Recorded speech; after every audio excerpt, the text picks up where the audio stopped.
ირაკლი ბათიაშვილი გამოჩნდა მან საკუთარ სახლში 1 საათის წინ ბრიფინგი გამართა და განაცხადა, რომ ეს დღეები სახალხო კრების ერთ-ერთი მხარდამჭერის სახლში იმყოფებოდა. ბოლო დღეების განმავლობაში მისი მეუღლე ავრცელებდა ინფორმაციას, რომ ბათიაშვილი სამართალდამცველებს ჰყავდათ გადამალული. დღეს თავად სახალხო კრების ლიდერი მოყვა დეტალურად, როგორ მოხდა აქციის დაშლის დაწყების შემდეგ კინო რუსთაველში, შემდეგ შენობის სახურავზე და მოგვიანებით თემქაძე ერთ-ერთი აქტივისტის სახლში. აჩვენონ სრული ჩანაწერი.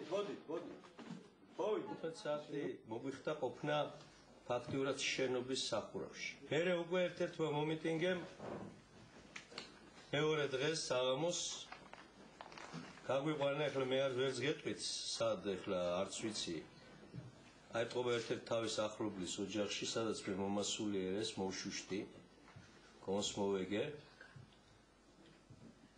და ახლა მე ვარ ხელახლა დაუბრუნდი ჩემ ოჯახს. მერე უკვე 27-ში პირდაპირ გეტყვით, მე მოვახერხე იქ ერთ-ერთი კეთილის ყოფილი ადამიანის მეშვეობით შევხმიანებოდი ჩემ მეუღლეს, რომ მე ვიყავი ცოცხალი, თუმცა ჩემი მეუღლე პირდაპირ გეტყვით არ ენდო ამ ინფორმაციას.